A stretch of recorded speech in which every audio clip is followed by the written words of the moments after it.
بالکل ہی نفع خاص کے جیسے اثر کریں گے، بلکہ اگر اس کا سب سے بہترین اثر حابس الدم ہے تو جعلی بھی اثر پایا جاتا ہے، اس کے اندر بالخورہ کو بھی فائدہ کرتا ہے۔ اگر کسی ایسے شخص میں جو جریان ہو رہا ہے اس کو مقوی اعضاء رئیسہ بھی چاہیے، مفتح صدد بھی دوا چاہیے، تو اس کے لیے بارتنگ ایک ڈرگ آف چوائس بن سکتی ہے۔ اس طرح سے استعمال کرنا کسی مفرد دوا کو، یہی حکمت ہے۔ تو تمام افعال و خواص آپ کے سامنے ہے۔ یہ حابس الدم ہے، قابض ہے، رادع و محلل اورام ہے، اورام کو دفع کرتا ہے، مادوں کو رادع یعنی لوٹا دینے والا، مسکن الم ہے، درد کو دور کرتا ہے، تعفن کو دور کرتا ہے، مدمل قروح ہے، زخموں کو بھرتا ہے اور جلے ہوئے زخموں کے بھی فائدہ مند ہے، مقوی اعضاء ہے، باطنی جو پیٹ کے تمام اعضاء ان کا مقوی ہے اور ان کے سدوں کو، ان کے منہ سے جو رکاوٹیں ہوتی ہیں کسی مرض کی وجہ سے ان کو کھولتا ہے، جعلی ہے، نکھار لاتا ہے، نافع سعال و خشونت حلق ہے، دافع ہما ہے، دافع الرجی ہے، نافع حرقت البول و حیض ہے، یعنی حیض میں جو جلن کی کیفیت ہوگی اور پیشاب میں بھی جلن کی کیفیت، دونوں کو دور کرتا ہے، نافع بالخورہ ہے، سر کے جو چرنے جل جاتے بالچر ہو جاتا ہے، جگہ جگہ سے بال نکل جاتے ہیں، اس میں فائدہ کرتا ہے، نافع سخت گزیدگی، کتے کے کاٹے کے زخم پر اگر اس کو لگایا جائے تو اس سے زخم بھی آرام بھی ہوتا ہے، سکون بھی ملتا ہے، اس تخم جو ہے وہ مقوی با مانا گیا ہے۔ افعال و خواص کی بنیاد پر مواقع استعمال کو بات کرتے ہیں۔ یہ حابس الدم ہے، خون کے رساؤ اور بہاؤ کو روکتا ہے۔ اس کی ترکیبیں بتائی جا رہی ہیں۔ ہر قسم کے سیلان خون کے لیے سب سے عمدہ دوا مانی جاتی ہے۔ خون کا رساؤ مقامی ہو یا عمومی، داخلی ہو یا خارجی، ہر طرح کے نزف الدم، ہیمریج میں، خون کے بہاؤ میں یہ کام آتا ہے۔ اتنا بہترین ہے بارتنگ۔ سینے کے اندر کے سیلان الدم میں پتوں کا لیپ کرتے ہیں۔ اگر سینے کے امراض کے اندر نفس الدم کی کیفیت ہے، خون اندر جا رہا ہے، خاص طور سے ٹی بی وغیرہ میں اس طرح کی کیفیت ہوتی ہے، تو اس ایسی حالتوں میں پتوں کا لیپ جو ہے وہ سینے پر ملا جاتا ہے۔ رواف میں یعنی نکسیر، ناک سے خون بہنے لگتا ہے تو ایسے میں بھی پتوں کا لیپ ناک پر کرتے ہیں۔ لسہ دامیہ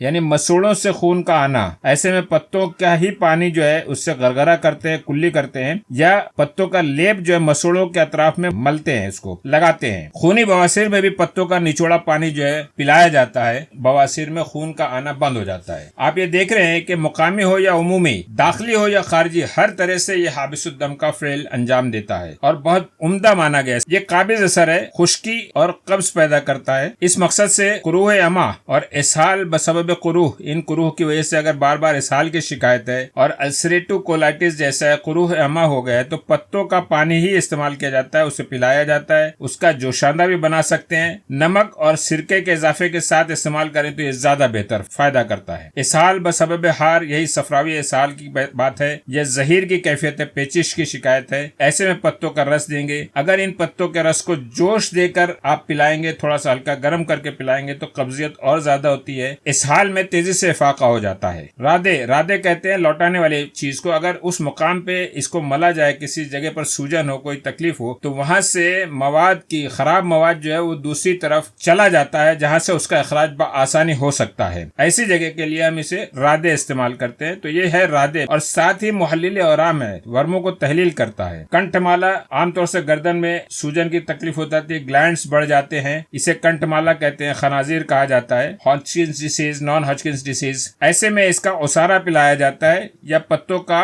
لیپ لگایا جاتا ہے۔ رس بھی پلا سکتے ہیں، پتوں کا جو پانی ہے، آب بارتنگ سبز مروق کہا جاتا ہے، یہی استعمال ہوتا ہے عام طور سے۔ مقد کے مقامی مادے کو تحلیل کرتا ہے، یہ مقامی طور سے سوجن ہے، درد کی کیفیت ہے تو اس کا لیپ کیا جا سکتا ہے، پتوں کا لیپ کر سکتے ہیں، جس سے دو بات ہوگی، ایک تو سوجن بھی کم ہوگی، مادہ بھی تحلیل ہوگا، وہاں سے مواد رادے کے طور پر دوسری طرف چلا جائے گا۔ اس طرح سے کئی فائدے حاصل ہو جاتے ہیں، درد میں بھی کمی ہو جاتی ہے، مادہ بھی تحلیل ہو جاتا ہے اور مواد بھی دوسری طرف پلٹ جاتا ہے۔ مسکن درد ہے، یہ درد کو دور کرتا ہے۔ اس کے لیے کان کے درد کے لیے استعمال بتایا گیا کہ پتوں کا جوشاندہ بنائیں اور اسے ٹھنڈا کرنے کے بعد قطرہ قطرہ آپ دے سکتے ہیں، صبح شام 2-3 قطرہ دے، درد میں افاقہ ہوگا۔ دانتوں کے درد کے لیے جڑ کے جوشاندے سے کلی کی جا سکتی ہے۔ درد دینے والے زخم، کسی زخم میں بہت درد ہو رہا ہے تو وہاں پر آپ اس کو لیپ کر سکتے ہیں. یہ دافع تعفن بھی ہے اور ساتھ میں درد کو دور بھی کرتا ہے. درد مقد ہے، مقامی طور سے ٹیس اٹھ رہی ہے اور وہاں پر درد ہو رہا تھا، ایسے میں پتوں کا مرہم بناتے ہیں اور مقد کے آس پاس میں اس کو لگاتے ہیں. دافع تعفن ہے، عفونت کو اور انفیکشن کو دور کرتا ہے مرہم کے جیسا. منہ کے چھالوں اور ورم جسے اسٹوماٹائٹس کہا جاتا ہے، تو اس میں پتوں کے جوشاندے کو استعمال کریں گے یا اس سے کلی کرائیں گے. ورم حلق میں بھی پتوں کے رس سے غرغرہ کراتے ہیں. رمد ہار کنجنکٹیوائٹس جس میں بہت زیادہ جلن سی رہتی ہے اور آنکھوں سے مواد جیسا پیپ خارج ہوتی ہے یا پانی بہت زیادہ خارج ہوتا ہے، ایسے میں پتوں کا رس جو ہے آنکھ میں ڈالیں. فساد ہضم کی کوئی خرابی ہے، گیسٹرو انٹرائٹس جیسا ہے، بدہضمی ہو گئی ہے، ایسے میں اس کا اسارہ پلائیں. نافع سوزاک، اب یہ بہت کم عرضہ ہوتا ہے، پیشاب کے راستے کی ایک تکلیف ہے، ایسے میں اس مرض میں بھی پتوں کا رس فائدہ دے گا اور اس کا اسارہ بھی پلائیں، یہ انفیکشن کم ہو جائے گا. مدمل قروح و حرق، یہ بھی ایک بہترین اثر ہے. جہاں سیلان کا جو سیلان الدم بتایا گیا، جریان الدم کی بات ہے، جیسے وہ ایک بہترین اثر ہے، اسی طرح مدمل قروح و حرق کے طور پر بھی بارتنگ کو بہت یاد کیا جاتا ہے. یہ عام زخموں کو، چاہے وہ نئے زخم ہو، پرانے زخم ہو، ٹھیک نہ ہوتے ہوں، ایسے زخم ہو، جلنے والے زخم ہو، ان سب سارے زخموں کے لیے بارتنگ کا مرہم جو ہے، لیپ ہے، اچھا فائدہ کرتا ہے. اطباء کہتے ہیں کہ نئے اور پرانے زخموں کے بھرنے کے لیے اس سے عمدہ دوا نہیں ہے. خراب اور مشکل سے بھرنے والے جو زخم ہو جاتے ہیں ان میں آپ پتوں کا لیپ کریں. حرق جو جل جاتا ہے، ایسے مقام پر لیپ کریں.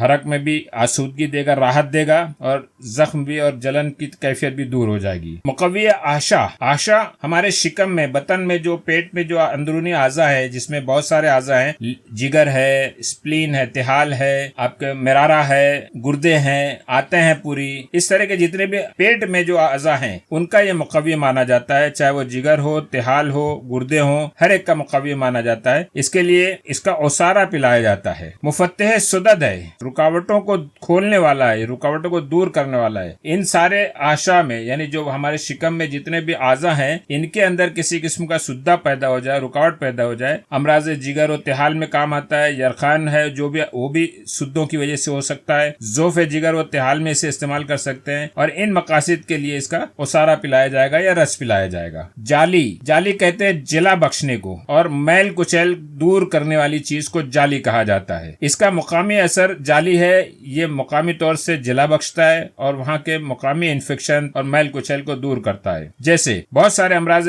جلدیہ ہیں، ان میں ہم اس کو استعمال کر سکتے ہیں. کلف ہے، نمش ہے، جھائی ہے، بحق ہے. یہ پچھلے لیکچروں میں ہم نے بہت تفصیل سے اس کو سمجھایا ہے. جرب حکا ہے، کھجلی خارش ہے، رنگ کو نکھارنے کی ضرورت ہو تو بھی اسے استعمال کر سکتے ہیں. کیسے استعمال کریں گے یہاں دیا ہوا ہے. تازہ یا سوکھے پتوں کا منہ پر ضماد لگائیں یا اس کا اپٹن بنا لیں، رنگ میں جلا اور سرخی پیدا ہو جاتی ہے. نافع سوال و خشونت حلق ہے، کھانسی، کسی بھی قسم کی کھانسی ہو، چاہے وہ تر کھانسی ہو یا خشک کھانسی ہو، سوکھی کھانسی ہو، ہر ایک میں اس کو فائدہ ہوتا ہے. گلے کی خراش ہو، اس میں بھی نافع ہے. گلے کی خراش کو خشونت حلق کہتے ہیں. کیا استعمال کا طریقہ ہے؟ پتوں کا جوشاندہ بنا سکتے ہیں اور اسے شہد یا شکر کے ہمراہ یا تو پلائیں یا چھوٹا بچہ ہے تو چٹاتے رہیں لوک کی طرح. سوال میں، کھانسی میں، خشونت حلق میں فائدہ دے گا. دافع ہما ہے، بخار کو کم کرتا ہے اور کئی قسموں کے بخاروں کو کم کرتا ہے. تپ ہار کو کم کرتا ہے. سیلو دک کے بخار میں نافع ہے. نوبتی بخاروں میں فائدہ کرتا ہے. ترکیب بہت سمپل سی، اس کے پتوں کا پانی پلائیں. نافع الرجی ہے، زود حساسیت. الرجی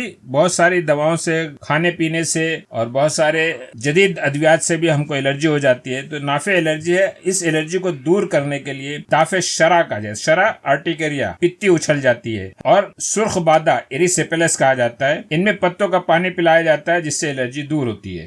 نافع حرقت البول، پیشاب کی جلن میں نفع بخش ہے. نافع حرقت تمس، حیض کی تکلیف میں نفع بخش ہے، اور ان صورتوں میں پتوں کا رس یا اسارا ہی پلائیں گے. یہ بالخورا میں بھی کام آتا ہے. بالخورا ایلوپیشیا ایریاٹا کہا جاتا ہے جسے. یہ پتوں کا رس یہاں پر مقامی طور سے آپ لگا سکتے ہیں جس سے بالچر کی کیفیت، گنج کی کیفیت جو ہے وہ، جہاں بال نہیں ہے وہاں دوبارہ بال آ جائیں گے. سک گزیدگی، کتے کے کاٹنے میں بھی اس کا استعمال ہوتا ہے. پتوں کا رس یا اسارا ہمراہ نمک کے تام مقامی طور سے لگائیں. جس جگہ پر کتے نے کاٹا ہے اس جگہ پر اس کا رس لگا دیں یا اسارا لگا دیں یا پتوں کا جو ہے ایک پیسٹ بنا کر، لیپ جیسا بنا کر وہاں پر لگائیں. یہ مقوی باہ بھی ہے. مقوی باہ کا اثر تخم میں مانا گیا ہے. براہ راست تخم دیں یا اس کا سفوف بنا کر اسے، جو خوراک بتائی گئی ہے 5 سے 7 گرام تک کی، اسے دے سکتے ہیں. یہ مقوی باہ اثر لائے گا. بارتنگ سرد خشک درجہ دوم ہے. اس کی مقدار خوراک جو ہے، آب بارتنگ سبز مروق جو ہے 50 سے 70 ملی لیٹر دے سکتے ہیں، اور تخم جو ہے وہ 5 سے 7 اس کی مضرت جو ہے نقصان دہ اثر جو ہے ریاح یعنی پھیپھڑوں اور تحال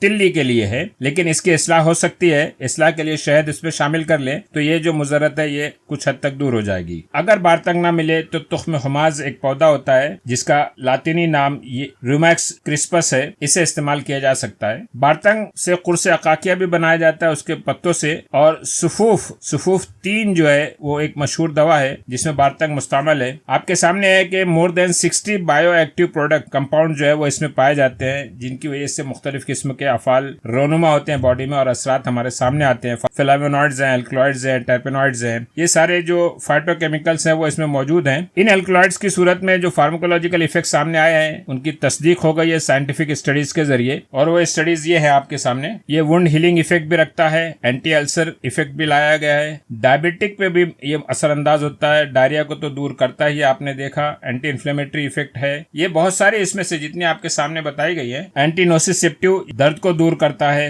اینٹی بیکٹیریل ایفیکٹ ہے، اینٹی بایوٹک کے طور پہ استعمال کر سکتے ہیں، اینٹی وائرل ہے، امیونو ماڈولیٹر ہے، ہیپیٹو پروٹیکٹیو ہے، گیسٹو پروٹیکٹیو ہے، اینٹی الرجک ہے، ڈائیوریٹک ایفیکٹ اس میں دیکھا گیا ہے، اینٹی ارٹیکیریا یعنی اینٹی الرجک کیفیت ہے، اینٹی ہائپر کولیسٹریمیا چربی کو کم کرتا ہے، اینٹی ایتھروسکلروسس شریانوں کی سختی سے محفوظ کرتا ہے، اینٹی آکسیڈنٹ ایفیکٹ بھی اس کے اندر ہے، اینٹی فنگل آیا ہے، اینٹی ملیریل ایفیکٹ بھی اس میں ملا ہے، اینٹی کینسر ایفیکٹ بھی ملا ہے۔ یہ چند آرٹیکل آپ کے سامنے جو مستند جرنلز میں چھپے ہیں۔ پہلا یہ Plantago major in traditional Persian medicine and modern phytotherapy, دونوں کو ملا کر اس آرٹیکل میں آپ کو بتایا گیا ہے۔ دوسرا article therapeutic uses and pharmacological properties of Plantago major ہے، اس کے جو ایکٹیو کانسٹیٹوئنٹس ہے فائٹو کیمیکلس ہے اس کا بھی ذکر اس میں تفصیل سے مل جائے گا۔ اور یہ ایک تیسرا ہے جو سائنس ڈائریکٹ میں چھپا ہے اور یہ ایک معیاری میگزین کا حصہ ہے، ایک جرنل کا حصہ ہے، chemical constituents and medical benefits of Plantago major. ان تینوں آرٹیکلس میں بڑی تفصیل سے سارے تجربات جو اینیملز پہ کیے گئے وہ بھی، جو انسانوں پہ کیے گئے وہ بھی، 3 آرٹیکل کے علاوہ بھی بہت سارے آرٹیکل آپ کو پلانٹیگو میجر پر مل جائیں گے، جس میں اس بات کی تصدیق ہوگی کہ حکمہ اور اطباء نے جو کچھ اپنے تجربات اور مشاہدات سے معلوم کیا وہ آج کافی حد تک درست ثابت ہو رہے ہیں۔